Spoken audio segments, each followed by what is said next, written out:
Boa noite a todos. Mais um podcast do Café com Sêmio, a medicina e o otimismo. Vamos ver quem está chegando aí. Para quem fixado o comentário. Então hoje o tema é a medicina e o otimismo. Vocês estão me vendo bem, me ouvindo bem? Digam aí, por favor. Então vou admitir que a gente está.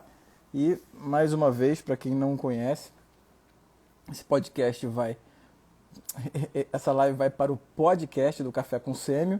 E eu sempre começo com uma música, né? Sempre não.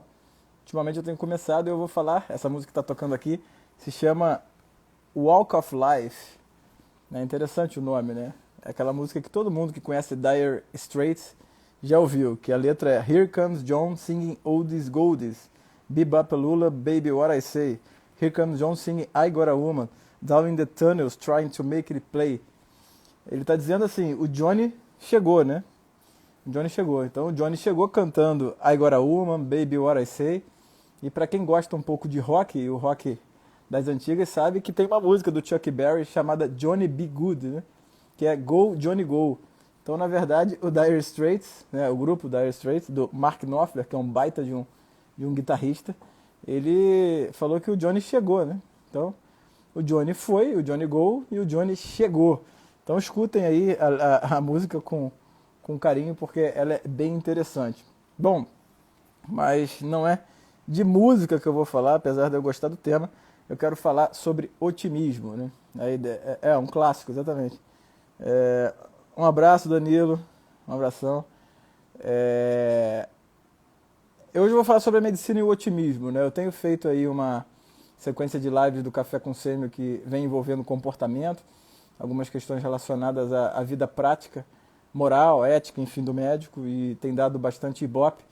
Da última vez tinham 100 pessoas aqui presentes. Então, cliquem aí na setinha para a gente encher de gente aqui, que hoje o tema é bem interessante, né? Sobre o otimismo. E aí tem um livro, que eu até citei nos stories passados, do Roger Scruton, que é um filósofo inglês, né, contemporâneo, ele faleceu tem pouco tempo. Então, um filósofo que a gente tem a oportunidade de ver falando em vídeo, né? Tem várias aulas dele. Tem um documentário chamado Por que a Beleza Importa, com o Roger Scruton, baseado num livro dele chamado também Por que a Beleza Importa. Esse livro foi uma das inspirações para eu escrever um texto que tem no meu site chamado Por que a Semiologia Importa, né? E aí o Roger Scruton também tem um livro chamado As Vantagens do Pessimismo. É um livro interessante. Quem conhece o Roger Scruton sabe que, obviamente, existe um humor por trás, um humor inglês, que não é exatamente o humor que a gente está acostumado. Mas ele fala que existe alguma vantagem no pessimismo quando comparado o pessimismo a um tipo de otimismo inescrupuloso, que é o termo que ele usa, né? Aquele otimismo meio brasileiro, apesar dele ser inglês, mas que a gente conhece muito bem, né? Que é aquele otimismo de que tudo vai dar certo independente do que eu fizer, sabe? Deixa, vamos, basta acreditar que o cara lá de cima vai me dar, né? Tem que ter fé, tem que acreditar, porque vai dar certo. Enfim, eu vou assim, continuando na zona da minha vida, né? Continuando nessa bagunça, e eu fico acreditando que tudo vai dar certo para eu poder ir pro bar na sexta-tarde, tomar cerveja, como se tudo tivesse tranquilo, né?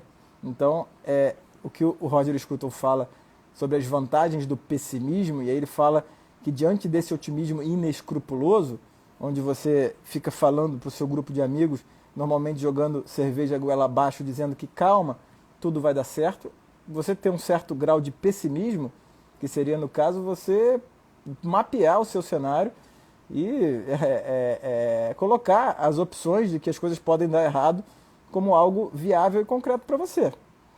Então, o livro ele debate muito sobre isso. Enfim, é óbvio que não é só isso, que o Roger Scruton, como eu falei, é um filósofo contemporâneo que ele precisa ser lido e visto, né? Então, tem essa vantagem, ele pode ser visto. Eu sugiro que vocês vejam, comecem por esse documentário que está no YouTube, Por que a Beleza Importa, Why Beauties Matter. Tá? Tem ele legendado, é um baita de um documentário, que ele é fundamental até para a gente entender a visão do otimismo, né? Então, primeiro, esse otimismo inescrupuloso que ele critica no livro, né, que é aquele negócio de você simplesmente falar que tudo vai dar certo para você ter uma sensação momentânea de que o barco está afundando, mas está tudo sob controle. E aí, quanto a isso, talvez seja melhor ter um grau de pessimismo, entendendo que aquilo pode não dar certo. Mas também tem como a gente olhar, principalmente a nossa profissão, a medicina, e o estudante de medicina também, numa outra perspectiva. Né? Porque, no final das contas, otimismo não é algo vago e impreciso. Né? Talvez esse otimismo inescrupuloso, que o Roger Scruton usa como pauta para falar das vantagens do pessimismo, seja. Mas o otimismo real, ele não é algo vago e impreciso. Né? O que é otimismo? Vocês conseguem me dizer o que é otimismo? Não. Se você não parou para pensar, estudar esse tema, você não vai conseguir dizer. Você vai acreditar de fato que o otimismo seja uma sensação. Não é isso que você acredita? Fala a verdade para mim. Que o otimismo é uma sensação, né? É aquela sensação de que a coisa vai dar certo. Então aquele cara que se coloca como um otimista, né? Ele é um cara que tem aquela sensação, né, quase que física, de que ele pode ficar tranquilo porque as coisas vão dar certo. Mas otimismo não é isso. Tá? Otimismo, ele não é vago, ele não é algo impreciso. O que é otimismo, então? Otimismo é uma tomada de posição concreta, tá, diante de todas as situações da sua vida e que te leva para o lugar certo. Isso é otimismo. Otimismo, eu vou repetir, é uma tomada de posição concreta. Tá? É uma ação concreta diante de todas as situações da sua vida, tá, e que vai te levar para o bem, que vai te levar para o lugar certo, independente do que acontecer. Tá? E aí é curioso, né? É curioso você pensar nisso, porque eu estou falando que, olha só interessante como é que a gente faz um link com o Roger Scruton, né? Ele, quando fala que a beleza importa, ele está colocando a beleza como algo que não é relativo, né? Ah, não, depende da minha opinião do que é belo. Ah, depende da minha... o que é certo e o que é errado é só uma opinião. O que é belo e o que é feio é só uma opinião. Né? O que é certo e errado é só uma opinião. Né? Se você acreditar nesse relativismo de enredo de escola de samba, né, que é assim, eu não sou melhor nem pior, eu sou apenas diferente. Tá? Todo mundo tem um lado bom e um lado ruim. Né? Mas esse professor é muito bom, mas tem outros também muito bons. Cara, você não vai conseguir ser otimista. Porque otimismo é uma tomada de posição concreta diante de todas as situações que te leva, que te indica, que nos indica, né, um caminho certo. Então a primeira coisa, você tem que saber que existe o certo e existe o errado. Tá? Se você está nessa vibe aí de que não existe certo e errado, que tanto faz, né, que hoje em dia eu posso, a minha consciência é meu guia, você vai pro buraco. Né? Instintivamente, a gente só faz besteira. Se deixar levar, vai para os vícios, não tem jeito. Aí entram os pecados capitais, eu tenho aí um podcast inteiro sobre isso. Então a primeira coisa é saber que otimismo é uma tomada de posição concreta diante das situações, com direção ao certo. Tá? Não dá para ser otimista relativizando as coisas. Tá? Eu quero ter uma visão otimista sobre a vida, eu quero ter uma ação concreta sobre a vida, mas, sabe, mas eu também não sei bem o que é certo. Não, você tem que saber o que é certo, você tem que buscar o que é certo e o que é errado. Já começa já a dividir a sua cabeça de uma vez, né? Diferente de tudo que falam para você, né? Que existe o certo, existe a verdade, existe o bem. E veja o Roger Scruton, né? Esse documentário, Porque a Beleza Importa, ele é fundamental para você entender que a beleza não é uma condição relativa, ela tem um propósito de ser, né? A beleza externa, a beleza exterior, ela tem um propósito de orientar a vida interior. É por isso que você tem que estar ao redor da beleza absoluta. E a natureza faz isso às vezes, né? Você quer ver um exemplo? Quando você vai para uma paisagem muito bonita, né? Sei lá, alguém que faz uma viagem aí, vou dar um exemplo, sei lá, aqui em Ubá, tem a Pedra Redonda, para quem está aqui em Ubá. Às vezes você sobe naquela Pedra Redonda só de você olhar aquele mar de montanha, de morros ali, morros, né? Morros, né? Só de você olhar aquele mar ali, aquele bando de morro, ou a Ibitipoca aqui perto, né? Você entra numa gruta, você vê aquela água meio ferruginosa, e aquilo é bonito.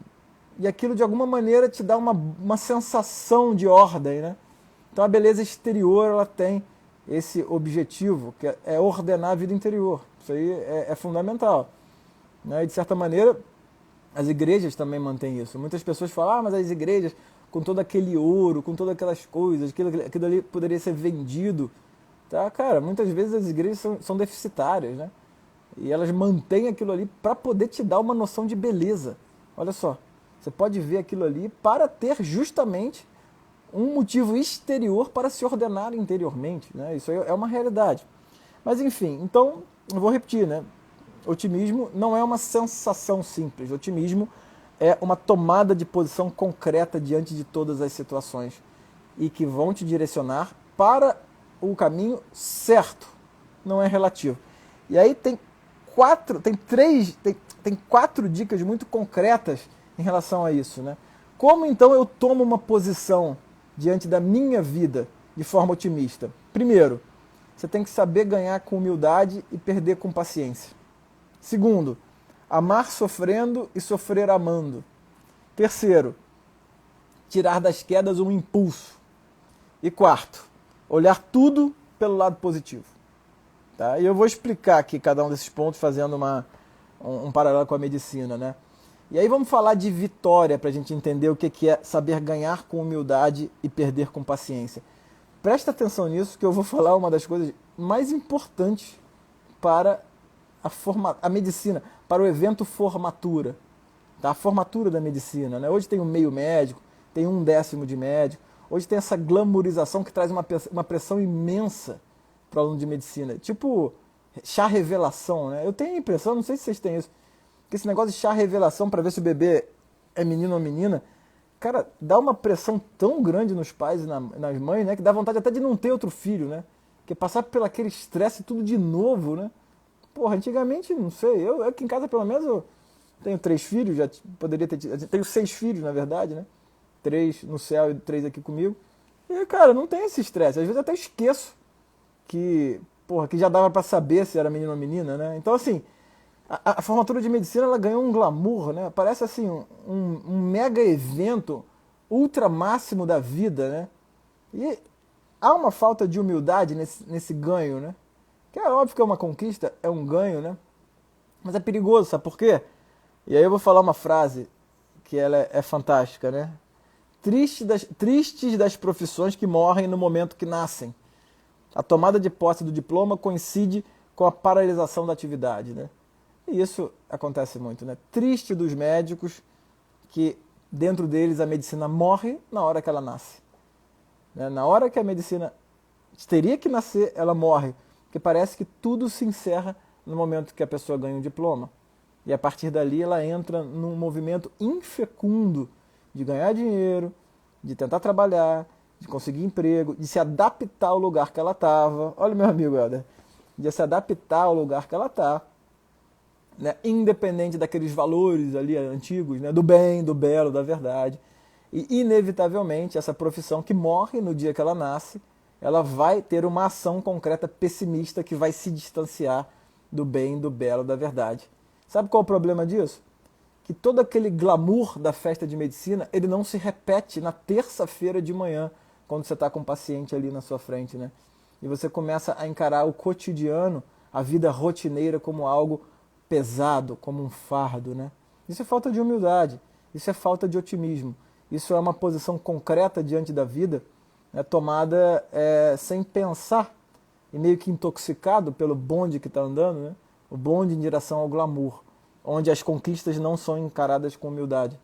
Hoje o médico, a medicina, ela encara as suas conquistas como um grande ato, né? Um grande ato de como se tivesse uma guerra sendo ganha, né?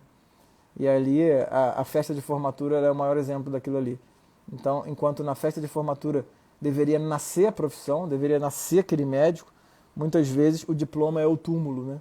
E aí é muito triste, né, saber que essa é uma ação pessimista. Por mais que você não tenha essa sensação, aliás, você tem essa sensação, né? Eu sei porque muitas vezes a gente resgata, né, essas pessoas. Quantas vezes no meu curso, aliás, no dia 31 agora vai ter a Masterclass, porque eu vou abrir vaga para o meu curso, né? Mas quantas vezes alunos que entram na minha plataforma, eles falam justamente isso, a sensação que eles têm que são desenterrados, né, do túmulo meio que eles meio que cavaram. Muitas vezes eu tenho a impressão que alguns médicos, que o diploma podia ser a lápide. Né? Olha que coisa triste, o diploma poderia ser a lápide do túmulo. né, onde ali morre tudo. E aí uma vida de pessimismo ela começa ali a tomar conta, né? Por quê? E aí vamos para uma frase do Montesquieu, né? Conquistar é mais fácil que conservar a conquista, né? Olha, se você tá aí, o nome do documentário é Por que a Beleza Importa? Why Beauty Matters, né? Olha, eu vou falar uma coisa dura. Passar pelos 6 anos da faculdade de medicina é muito mais fácil do que conservar essa conquista com uma ação humilde e otimista. É muito mais fácil. Tá? A faculdade de medicina é fácil perto do que vem pela frente, né? Mas é muito mais fácil, porque conquistar é mais fácil do que manter essa conquista, né? E aí, um dos pontos centrais para você saber o que é ganhar com humildade, eu acho que esse exemplo, né, do diploma como a lápide, ele é um exemplo muito bom para isso, né? E todo mundo está entendendo, e eu quero que vocês meditem sobre isso, né? Quero que vocês enviem essas lives aí para todo mundo. A gente está com 64 pessoas aqui ao vivo, 65. É bastante gente, é muita gente. Tá? O objetivo é 1000, então faltam 940 e poucos, né? Mas eu queria, o Eric falou que o aluno não consegue enxergar isso. É por isso que eu estou fazendo os cafés com sêmi, né? Para tentar deixar isso muito claro. Exatamente, Helder, falta aula prática de humanidade. Tá? E essa aula prática a gente tem que cavar. O Helder é um grande amigo, ator aqui de Ubá também, um cara extremamente sensível e que percebe essas coisas. A gente tem que usar esse ambiente virtual para isso, né? Com exemplos concretos. E a medicina se afasta, né, da relação simbólica, a medicina se afasta da busca por virtude, né? Quando na verdade é o nosso fio condutor. E acaba que o médico realmente, ele na festa de formatura, parece que é o velório, né? Por isso que eu tenho certeza que vocês se identificam com isso, porque na festa de formatura é meio que uma mistura, né, de alegria, mas tem ali uma pressão, tem ali um peso muito grande em cima de você, né, que vai se formar e que pegou esse diploma, porque no fundo, você ainda não sabe como se faz para conservar essa conquista, porque isso não é ensinado, né? Perdeu-se a transmissão de conhecimento, e é justamente isso que eu quero resgatar da internet. Então assistam também a minha Masterclass no dia 31 agora, a inscrição está na minha bio. Mas enfim, para você saber ganhar com humildade, você tem que saber perder com paciência. E aí tem um momento histórico extremamente interessante, que é a guerra de Napoleão. Napoleão, quando ganhou uma batalha contra o sombrio general Kutuzov, não sei se pronuncia assim, né? Ele ganha, enfim, uma batalha. A gente sabe que o Napoleão Bonaparte foi um gênio de todos os sentidos. Se a gente for estudar a estrutura da personalidade de Napoleão com 5, 6, 7 anos de idade, ele já tinha passado da camada 4, ele já estava ali fazendo força no mundo. Então é um sujeito que teve uma evolução de personalidade muito... Ele tinha consciência absoluta de que ele era um homem histórico, que ele estava ali mudando o rumo da história, né? E aí quando ele ganha uma batalha contra o exército da União Soviética, né, o general Kutuzov, ele começa a recuar, e vai recuando, e vai recuando, e vai recuando, a ponto de todo mundo ali, de todo mundo, sei lá, eu não lembro como é que era a hierarquia da Rússia, mas sei lá, os czares, sei lá, posso estar falando merda aqui, mas a ponto dos caras ali começarem a falar, porra, o general tá fazendo besteira, né? E aí o exército avançando. E eles foram o exército russo foi só olhando a distância, né? O exército francês avançando. No determinado momento começou a nevar, né? O inverno começou a castigar. E aí o inverno foi castigando, o exército com fome e avançando, meio perdido. E aí, meu amigo, eles começaram a dar porradas pontuais na retaguarda. E começou a matar. Destruir. Resultado, Napoleão perdeu a guerra. E aí tem uma frase muito interessante do Kutuzov, que ele fala: são como crianças, só querem provar que sabem lutar, mas agora se trata de ganhar a guerra. Eu vejo exatamente isso no aluno de medicina quando ele tomba. Eu vejo isso de forma muito clara no médico, que ele não sabe perder, com paciência. Faz um exame de consciência agora e vê nas suas quedas, quando você não passa numa prova, quando você não passa numa disciplina, quando você reprova, quando você tem uma queda, muitas das suas justificativas são: eu merecia ter passado, né? Eu quero te provar, mesmo que eu não passei, que eu merecia. eu estudei muito, eu me dediquei muito. Né? Aí vem esse discurso dentro de você. Né? Peraí, mas é porque essa questãozinha está errada, essa questão foi injusta, porque isso aqui não era para ser assim, porque no último guideline você fica ali, né? Óbvio que você quer ter aquela conquista, aí você começa a ter vergonha da turma, vai perder sua turma, começa a ter vergonha de ter falado que repetiu. Você encara ali, você encara aquela sua derrota sem paciência, né? Ao invés de entender numa visão macro que a sua guerra vai ser que o seu diploma não seja uma lápide, pô. Entendeu? E aí você fica nessa ladainha toda, né? Na verdade, entorpecido pelo ego mesmo, pela vaidade. A falta de paciência, no final das contas, muitas vezes ela é vaidade. Realmente, o médico ele não é paciente, porque tem uma vaidade muito grande. Nós somos extremamente vaidosos, né? A vaidade ela impera no meio médico, onde qualquer queda, qualquer falha é tida ali como, enfim, a perda de algo muito grande, né? E aí é muito triste, porque se você não consegue perder com paciência, enfim, se você for reprovado, cara, é um tombo que você tomou, né? Vamos em frente, cara. Pô, tudo bem, você vai, é ruim mesmo, mas o que está em jogo não é o fato de você ter estudado. Pessoas que estudam reprovam mesmo, né? Pessoas boas perdem, né? Bons jogadores perdem pênalti, né? Então, não é isso que está em jogo. Então, olha, tem que saber ganhar com humildade e perder com paciência. E você está numa faculdade que vai te motivar, olha aí minha amada Juliana falando, não aceitar as contrariedades, né? Exatamente, né? Você não aceita as contrariedades, você quer justificar ali, provando que você sabe lutar, né? Como ali o exército de Napoleão, né? O tempo todo é uma prova. Eu atendo muito aluno, né? Muitas vezes eu identifico ali de cara que o que tá em jogo ali é meio que provar que eu teria que ganhar a guerra, né? E isso não dá certo, né? Esse é um ponto muito importante, né? Então o primeiro ponto ele é esse, né? Saber ganhar com humildade e perder com paciência. O segundo ponto é também muito bonito, que é amar sofrendo e sofrer amando, né? A gente vive na cultura do analgésico. O que é a cultura do analgésico? É uma cultura que nega a dor, né? Nega o sofrimento. A impressão que dá é que você tem que encarar a medicina e não pode se envolver, né? Não pode sofrer. Tá? Eu não posso me envolver com o paciente, não posso chegar, enfim, e sofrer ali com os meus pacientes, eu não posso ali, diante de uma situação concreta de sofrimento alheio, me envolver e também não posso sofrer, né? Imagina se eu tiver que ser mandado embora, eu não conseguir passar nesse concurso, e não conseguir e tal. Enfim, o sofrimento ele é completamente retirado da possibilidade da vida do médico, né? Do aluno de medicina. Parece que ali a medicina inteira ela é um ode à alegria, né? E é uma falsa alegria, sabe por quê? Porque os médicos estão se suicidando, né? Os médicos estão infelizes, tomando remédio. Os médicos estão se automedicando. Os médicos estão com um sofrimento, o que não é uma novidade, isso aí sempre foi, por ser uma profissão dura, né? Eles estão com um sofrimento mental, eles continuam com um sofrimento mental extremamente alto, né? E aí é o seguinte, né? Você vai sofrer, tá? Vou te dizer, você é médico, você vai, enfim, se formar em medicina. O sofrimento que você tem numa prova, tal, que às vezes tem muito a ver com ego, como eu já falei, tá?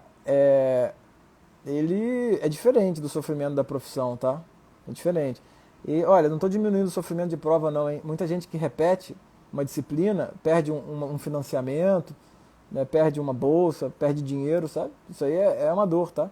Mas não é semelhante à dor do seu paciente. Por mais simples que seja o problema dele, são grandezas diferentes, né?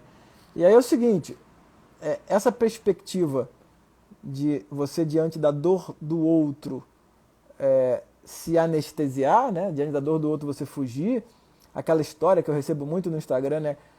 Como separar a vida profissional da minha vida, né? Essa pergunta ela é sintomática. Essa pergunta ela tá ali representando essa vontade que a gente tem de não sofrer, né? Então, como separar a vida profissional da vida pessoal? O que você está me perguntando assim, eu estou vendo um monte de gente morrendo, estou vendo um monte de gente se ferrando, e eu vou chegar em casa e vou esquecer isso, né? E tomar uma Coca-Cola com a minha esposa como se tudo estivesse acontecendo bem, né? Não é assim, tá? Não é assim que funciona. Aliás, um casamento não pode ser pautado dessa maneira. Minha esposa deve estar aqui me ouvindo, e ela sabe muito bem disso. quando eu chego com os meus pacientes aqui, dentro de mim, né, sofrendo, né, doendo, não tô mal com aquilo ali, tá? Ela me vendo sofrer, aumenta o amor dela por mim, né? E eu vendo nela a caridade e o carinho de me receber e me ouvir naquele contexto, né? Aumenta o meu amor por ela. Então, esse sofrimento ele é inerente à vida humana e ele tem que ser um ponto de que aumente o amor entre você e seu companheiro e sua companheira, né? Isso é um ponto interessante, né? E aí, essa perspectiva de negar a dor é uma perspectiva pessimista diante da vida. Por que ela é uma perspectiva pessimista diante da vida? Porque ela não é uma ação concreta em direção à verdade. Tá? A verdade da vida é que haverá sofrimento. Então, se você assume uma perspectiva de negação do sofrimento, né? Se você não quer sofrer com seu paciente, você vai estar tomando uma decisão, lembra? Né? Otimismo é uma ação. Você vai estar tomando uma decisão concreta em direção oposta à verdade. Ou seja, você está tomando uma ação pessimista diante da vida e quando vier a dor, você não vai aguentar. Tá? Quando vier a dor, você vai ter um sofrimento muito maior do que aquilo ali, né? E aí é uma coisa interessante que a gente pode ressignificar a medicina pra gente. E pensa na situação, como que se ama sofrendo? Como que se ama sofrendo? O amor ao próximo, tá? O amor ao seu paciente, ele não é um sentimento, né? Não cobre de você, como médico, que você ame o seu paciente como você ama a sua mãe, né? Não é assim, não é essa sensação. Essa sensação não tem que ser buscada. Tá? Então, poxa, eu acho que eu não amo o próximo como a mim mesmo porque eu olho para aquele paciente e eu não o amo como eu amo um filho. Não é assim. Tá? O amor ao próximo não é isso. O amor ao próximo é tratar esse paciente como se ele fosse sua mãe ou seu filho. Tá? Então, o amor ao próximo é uma ação concreta também. Trate daquele paciente como se ele fosse a sua mãe. E aí, quando você vira essa chave, você começa a perceber que diante do sofrimento do outro, imagina aquela família que está perdendo a mãe. É uma família ali, é uma família que está ali, uma mãe no leito de morte, e aquele sofrimento que você quer negar de qualquer maneira, tem um movimento muito grande de você querendo negar aquilo. Pensa assim, poxa, alguém tem que estar ali, né? E alguém pode estar ali amando, sofrendo, né? Ou sofrer amando, né? Você pode estar ali sofrendo, eu vou sofrer, eu terei algum dano, eu vou sair machucado, mas eu vou amar aquela situação. Não amar com sentimento, né? Você não vai sentir a dor você não vai sentir a dor do seu paciente que perdeu a mãe. Tá? Não vai doer em você como dói nele. Tá? Mas você pode agir como se fosse a sua mãe ali, né? E aí você está tendo uma ação concreta otimista diante da vida. Porque pensa bem, cara, você está ali com uma família no hospital, no interior, tá, enfim, de pessoas anônimas que está perdendo a mãe. Alguém tem que cuidar. Alguém tem que estar ali de manhã, na quarta-feira de manhã cedo, vendo aquela família. Se alguém pode ser você, meu filho. Tá? Olha só que interessante. Essa é uma perspectiva para você não enterrar o seu diploma e colocá-lo como uma lápide. Pelo contrário, né? É a sua ação concreta otimista diante da vida, com dor, né? Sentindo dor, sofrendo e amando. Né? Não é amando, tendo uma sensação, não é isso. É agindo como se fosse a sua família. Entendeu? Esse é o sofrer amando, essa é a perspectiva otimista diante do sofrimento, tá? Que também é uma ação concreta. Né? E o segundo, e o último ponto, quer dizer, o terceiro ponto, né? O último é o olhar positivo. O terceiro ponto é tirar das quedas impulso, né? E aí a gente percebe muito bem que quem não consegue enxergar, né, a vida numa perspectiva otimista, qualquer queda é desespero. E aí, lembrando de Viktor Frankl, um sujeito que ficou num campo de concentração, né? Ele falava que num campo de concentração, onde talvez seja a maior queda humana possível, né, por uma questão política, você ficar privado de tudo que um homem tem direito por dignidade, né, ontologicamente falando. Então, num campo de concentração, no meio de Auschwitz, em pleno nazismo, né, você tem ali um sujeito que a vida dele ainda tem um sentido, que é encontrar a família ou continuar sendo médico, né? Ou seja, se a medicina é um sentido para a sua vida, se a sua família é um sentido para a sua vida, você vai cair e vai levantar, né? Não tem jeito. Mas ter um sentido para a própria vida significa uma ordem na vida. Não é uma coisa relativa, é uma coisa absoluta, né? E aí só é capaz de ficar caindo, levantando, caindo, levantando, caindo, levantando quem consegue sofrer, amar sofrendo, mas não se desesperando. Viktor Frankl falava que desespero é você ter sofrimento sem um sentido para a sua vida. É uma equação, né? Desespero é igual a sofrimento menos sentido. Se você tem um sentido na sua vida, que é se inserir na vida do outro, né? Do seu paciente, né? Você aguenta mais aí as porradas, né? Quem tem um porquê aguenta qualquer como, exatamente. Né? Então é isso, não tem jeito, cara. Você tem que encarar nessa perspectiva. Né? E aí você pode cair, você só não pode desistir de levantar. E para não desistir de levantar, você tem que ter um sentido na sua vida.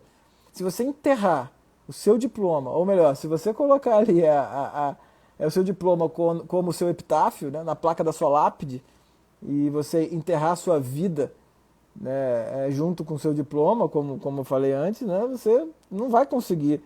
Né, qualquer coisinha te derruba. Né? Aí você vira aquele sujeito que basta uma nota ruim, que a vida vira um inferno.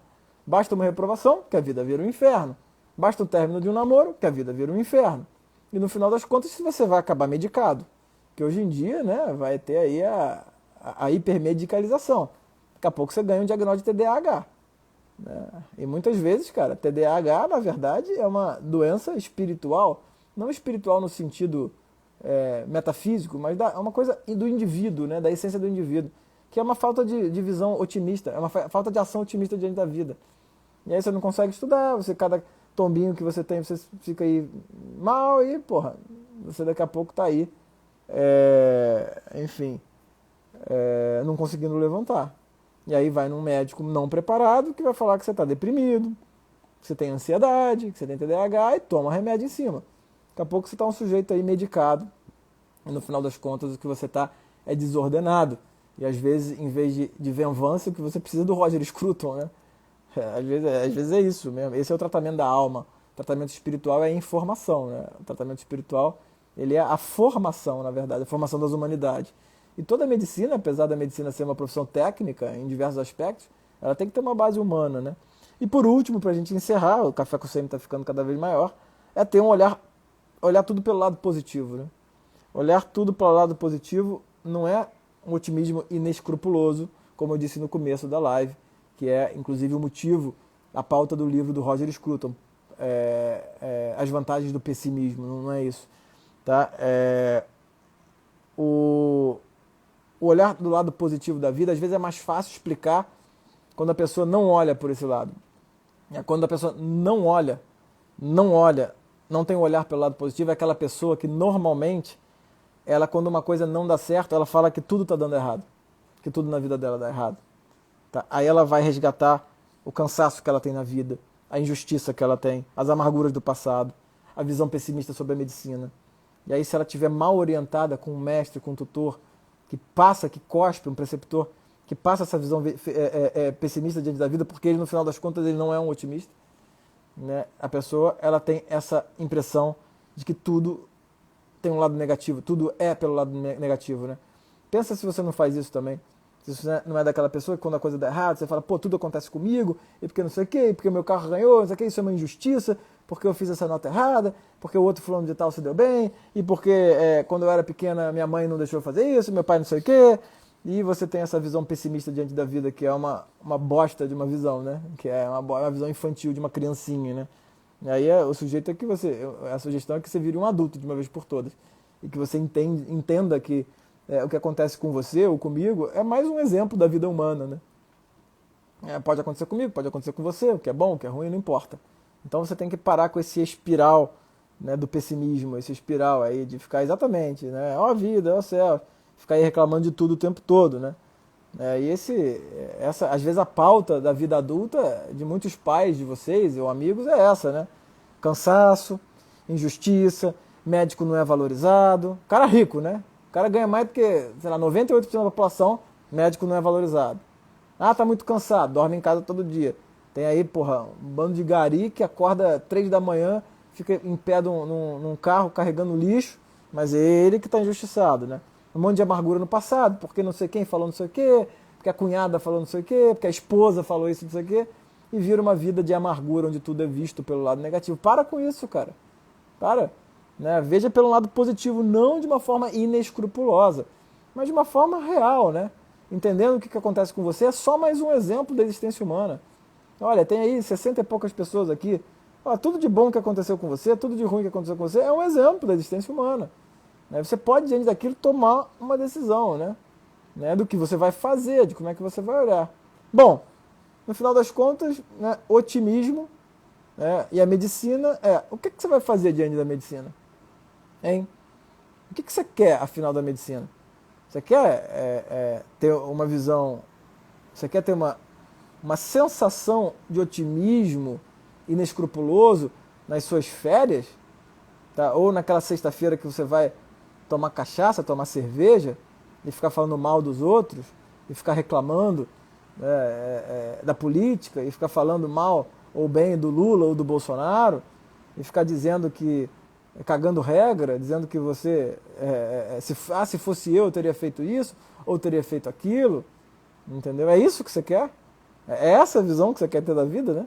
Você quer ter o seu momento de bem-estar, de relaxamento, né? Sempre com uma cervejinha do lado e falando mal dos outros e pensando em coisa baixa, né? Isso não é a verdade, nem o bem e nem a beleza. Né? Se você está nesse rumo, você não tem uma postura positiva, né, otimista diante da vida.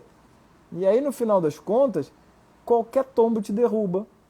Qualquer problema que acontece é só mais um elemento para esse espiral do fracasso. Né?